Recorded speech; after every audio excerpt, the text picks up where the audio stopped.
Hello guys, चलते हैं संख्या पद्धति नंबर सिस्टम प्रश्नावली 1.1 में चलते हैं। पिछली वीडियो में मैंने आप लोगों को बताया था नंबर्स के बारे में। प्राकृतिक संख्या किस पर कहाँ से होती है? 1 से होती है। Counting number is natural number, ठीक है। गिनती की संख्या क्या है, दाएं सैकड़ा है, ठीक है ना। पूर्ण संख्या की शुरुआत कहाँ से होती है? 0 से होती है। कहाँ तक? इनफाइनाइट तक, अनंत तक। उसके बाद पूर्णांक संख्या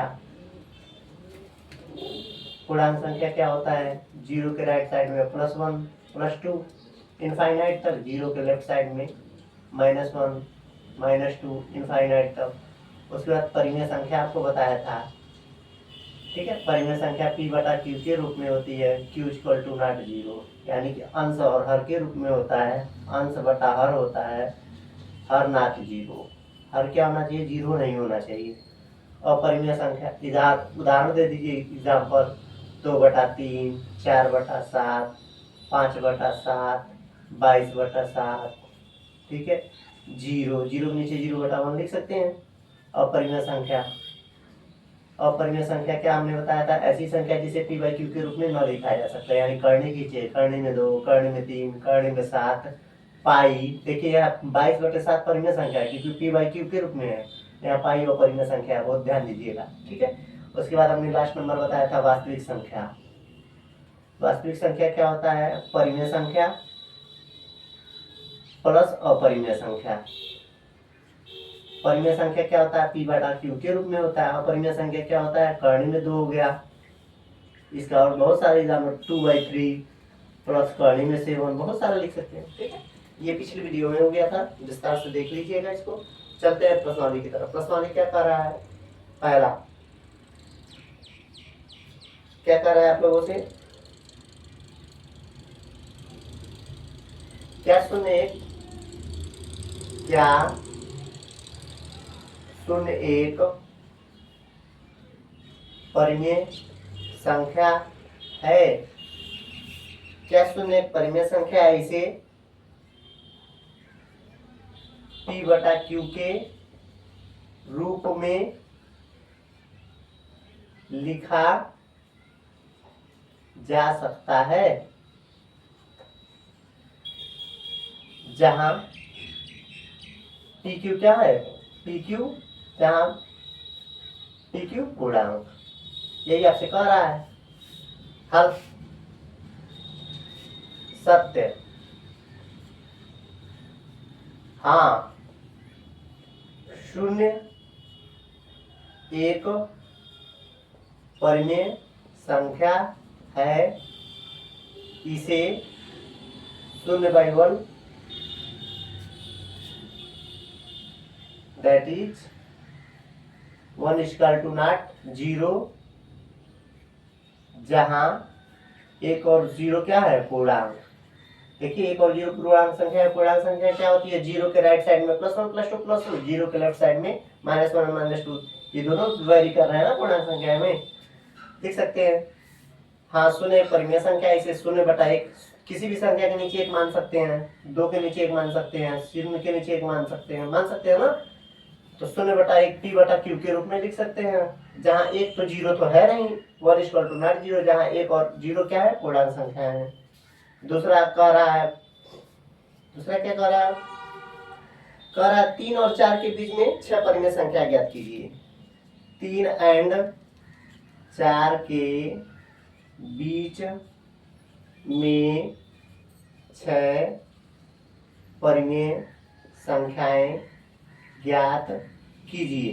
6 कह रहा है तो उससे ज्यादा मान लेते हैं। 6 + 1 ज्यादा मान लेते हैं, यानी कि 7। हल करते हैं इसको। 3 और 4 के बीच में 6 परिमेय संख्या बराबर क्या हो जाएगा? 3 कह रहा है, इसमें गुणा करेंगे किसका? 6 संख्या कह रहा है तो इससे ज्यादा मान लेते हैं। 7 से गुणा कर देना, 7 से भाग देना, कोई फर्क पड़ेगा 3 में? नहीं। 4 है, 3 और 4 के बीच में बताना है। 7 से गुणा, 7 से भाग कर 7 ही क्यों? क्योंकि हमसे 6 तक पूछ रहा है, उससे ज्यादा मान लेते हैं। गुणा कर दीजिए। 3 सते 21/7 हो जाएगा एंड 4 सते 28/7 हो जाएगा, ठीक है ना। अब चलिए 21 के देखिए हर दोनों का समान है, 7 है, अंश में एक एक बढ़ाते चलते हैं। 21/7, 22/7, 23/7, 24/7, 25/7, 26/7, 27/7, 28/7, ठीक है ना। इसको देखिए 7 से काटेंगे 3 हो जाएगा, 3 यानी कि 22/7, 23/7, 24/7, 25/7, 26/7,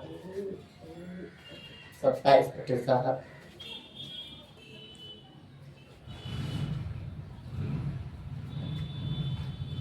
28/7। देखिए 6 परिमेय संख्याएं हो गई, 1 2 3 4 5 6, यही 6 परिमेय संख्या आपसे पूछ रहा है। इसकी दूसरी विधि आप लोग देख लीजिए, कह रहा है सेकंड विधि, 3 एंड 4 के बीच 6 परिमेय संख्या बराबर 3 से ज्यादा लेकिन 4 से छोटा है, 3/1 मान सकते हैं, 3/2 मान सकते हैं, 3/4 मान सकते हैं, 3/5 मान सकते हैं, 3/6 मान सकते हैं, ठीक है। क्योंकि 31/10 इसको लिख सकते हैं, 32/10 लिख सकते हैं, ठीक है ना। कैसे लिखेंगे 3 1 को कैसे लिखेंगे भैया, दशमलव के स्थान पे 1 मान लेते हैं, दशमलव के स्थान पे 1 मान लेते हैं, इधर जितना हो 0 बढ़ा देंगे, यानी कि 31/10 ऐसे लिख देते हैं, ठीक है ना। अगर 4.1187 हो तब भी क्या करेंगे, या दशमलव के नीचे 1 मान लेते हैं, दशमलव जहाँ पे रहता है 1 मान लेते हैं, इधर जितना अंक हो उतना 0 लिख देते हैं, 2 4 अंक है, ऊपर वाला वैसे ही लिख देते हैं 41 दशमलव फ्री करने के लिए। देखिए ये संख्या P/Q के रूप में हो गई, ठीक है ना। तो ऐसे ही हमारा 3 और 4 के बीच में 6 परिमेय संख्या आराम से लिख सकते हैं। 6 तो 1 2 3 4 5 ही लिखा है, एक और लिख दीजिए, 3.7 लिख दीजिए, 1 लिख दीजिए, ये भी देखिए 4 से छोटा है, नोट कर लीजिए।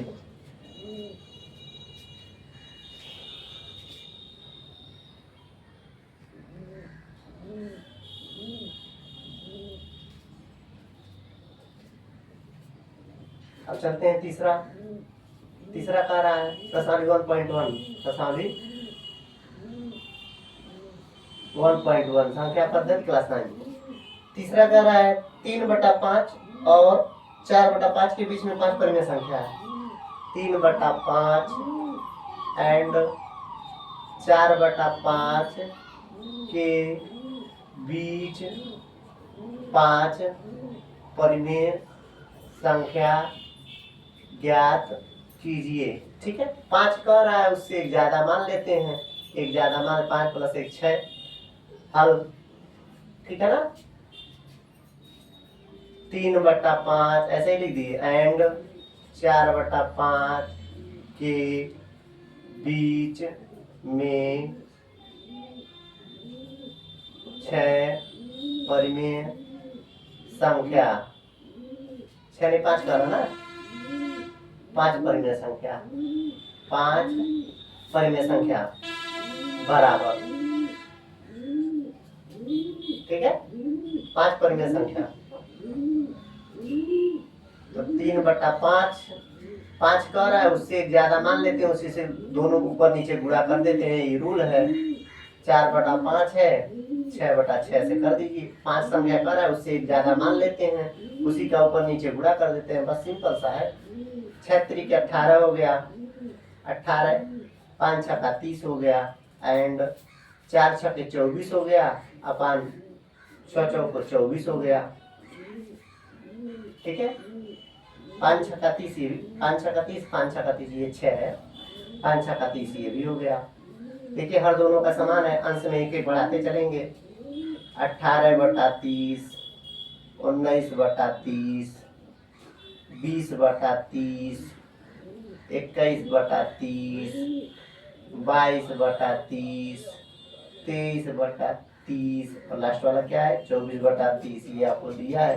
देखिए इसको काट लीजिए, 6 3 18 6 25, 6 से काटेंगे कटेगा ना, 6 3 18 6 25, बीच में क्या है 19/30, 20/30, 21/30, 22/30, 23/30, 6 चौको 24, 6 5 30। देखिए 2 संख्याएं हो गई, इनके बीच में 1 2 3 4 5 संख्याएं हो गई, यही हमारी संख्या हो गया, यानी 3/5 एंड 4/5 के बीच 5 परिमेय संख्या, यही हो गया आंसर हो गया। ठीक है, नोट करिए आप लोग।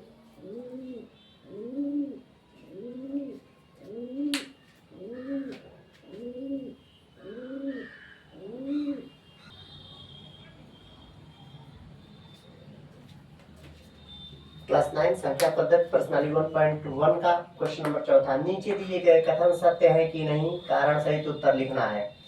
पहला आपसे पूछ रहा है प्रत्येक प्राकृतिक संख्या एक पूर्ण संख्या होती है। हमने बड़ा विस्तार से आप लोगों को बताया था, प्राकृतिक संख्या बराबर 1 से शुरू होता है, 1 to इनफाइनाइट तक। पूर्ण संख्या कहाँ से शुरू होता है, 0 से होता है। कहाँ तक, 0 1 2 3 इनफाइनाइट तक। ठीक है ना, कह रहा प्रत्येक प्राकृतिक संख्या एक पूर्ण संख्या होती है। हाँ देखिए, प्राकृतिक संख्या का हर एलिमेंट जो है पूर्ण संख्या में विद्यमान है। हाँ, प्रत्येक प्राकृतिक संख्या पूर्ण संख्या होती है, क्योंकि प्राकृतिक संख्या, आंसर हो गया एक लाइन में आंसर, ये आपको मैं समझा रहा हूँ। क्योंकि प्राकृतिक संख्या बराबर क्या होता है, 1 से शुरू होता है, 1 2 3 इनफाइनाइट तक। पूर्ण संख्या क्या होता है, पूर्ण संख्या होता है 0 से शुरू होता है, 1 2 कहाँ तक, इनफाइनाइट तक। देखिए प्राकृतिक संख्या उक्त से स्पष्ट है कि प्राकृतिक संख्या का प्रत्येक अंक पूर्ण संख्या में है, इसलिए प्रत्येक प्राकृतिक संख्या पूर्ण संख्या होती है। समझ में आया? देखिए प्राकृतिक संख्या का हर एक एलिमेंट पूर्ण संख्या में विद्यमान है। ठीक है ना, तो इसलिए क्या होता है, प्रत्येक हर संख्या की बात कर रहा है, प्रत्येक प्राकृतिक संख्या पूर्ण संख्या निश्चय ही होगी। दूसरा आपसे कह रहा है, चौथे का दूसरा, प्रत्येक पूर्णांक संख्या एक पूर्ण संख्या होती है। सत्य है कि असत्य है? हल असत्य। ठीक है, नहीं,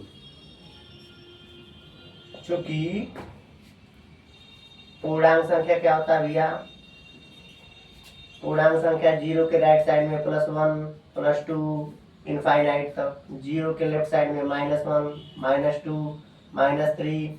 अब पूर्ण संख्या क्या होता है भैया, पूर्ण संख्या क्या होता है, 0 से शुरू होता है, 0 1 2 कहाँ तक, इनफाइनाइट तक होता है ना। देखिए इसकी ये संख्या तो है पूर्ण संख्या में, लेकिन ये संख्या नहीं है, चूंकि ऋणात्मक संख्या पूर्ण संख्या में नहीं होती है, इसलिए दिया गया कथन गया कथन असत्य है। ठीक है, नोट कर लीजिए।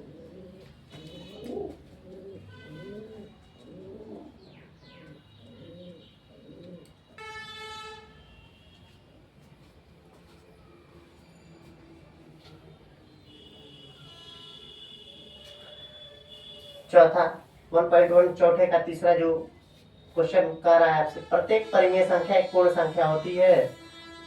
प्रत्येक परिमेय संख्या एक पूर्ण संख्या होती है नहीं। ठीक है, असत्य।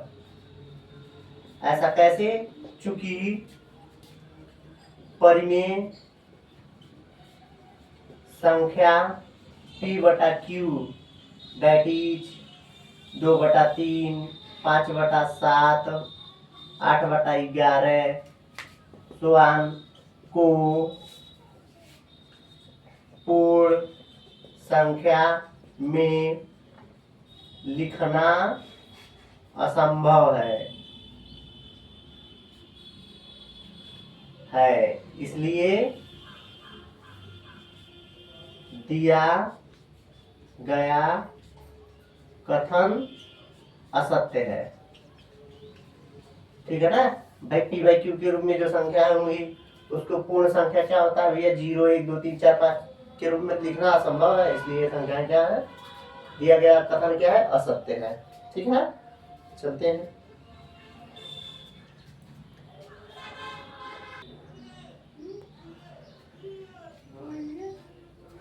संख्या पद्धति प्रश्नावली 1.2 के एग्जाम्पल्स। 1.2 को करने के लिए सबसे पहले एग्जाम्पल्स को करते हैं। एग्जाम्पल नंबर तीसरा 1.2 का एग्जाम्पल्स है। एग्जाम्पल नंबर तीसरा उदाहरण क्या कह रहा है आपसे, संख्या रेखा पर कर्ण में 2 का स्थान निर्धारित कीजिए। संख्या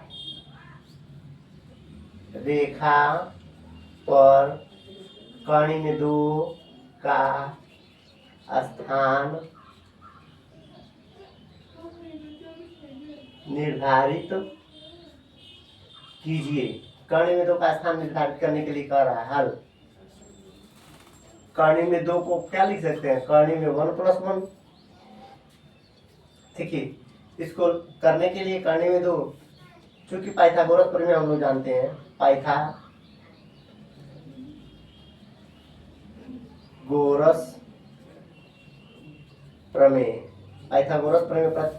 प्रमेय ने कहा था समकोण त्रिभुज में, कोई समकोण त्रिभुज को किसको कहते हैं, ऐसा त्रिभुज जिसका एक कोण जो है 90 अंश हो, कम से कम एक कोण 90 अंश होना चाहिए।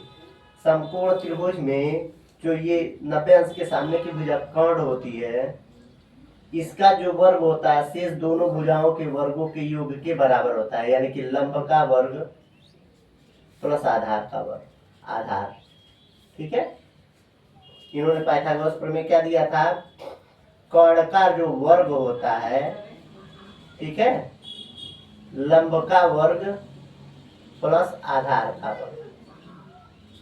ठीक है, आधार का वर्ग, यही पाइथागोरस सामने प्रमेय दिया था।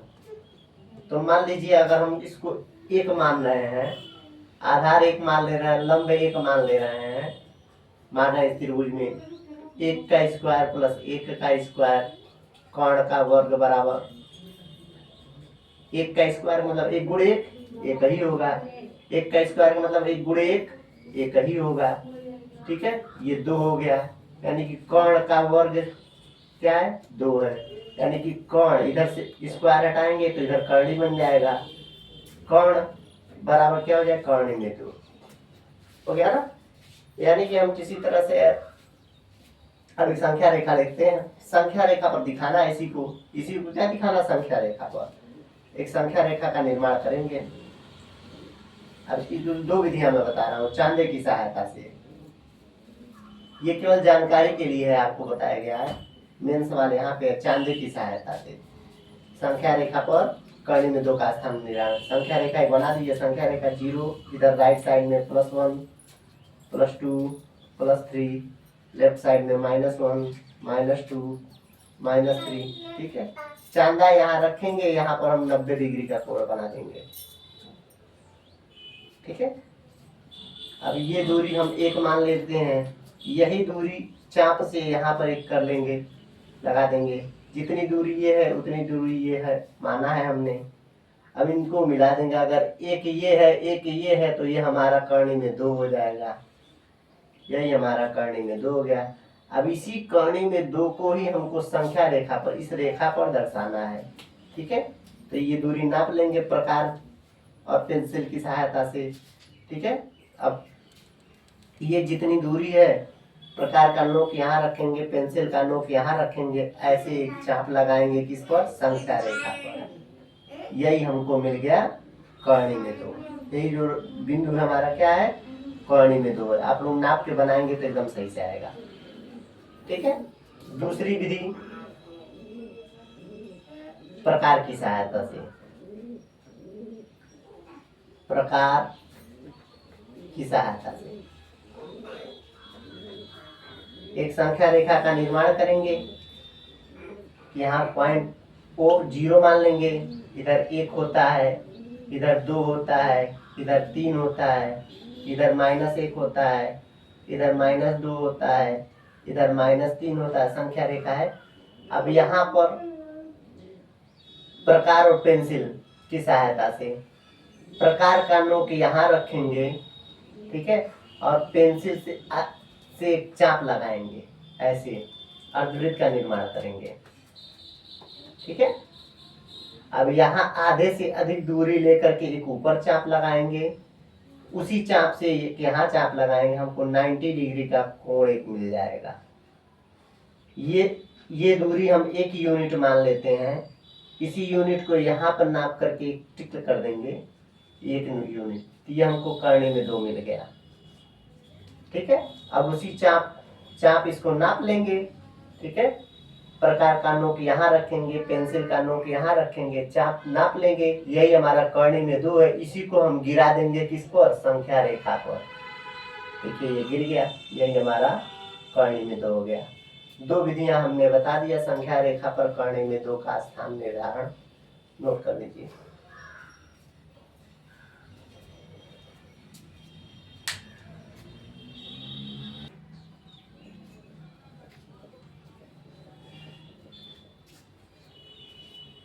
उदाहरण चौथा कह रहा है, वास्तविक संख्या रेखा पर करनी में 3 का स्थान निर्धारित कीजिए। यानी कि हल करते हैं, करनी में 3, करनी में 3 का मतलब क्या होता है, 2 + 1, यानी कि करनी में 2 दिखा देंगे, उसके ऊपर 1 दिखा देंगे, तो हमारा करनी में 3 का स्थान निर्धारण होता है। सेम प्रोसेस चांदे की सहायता से हम बता रहे हैं। पहला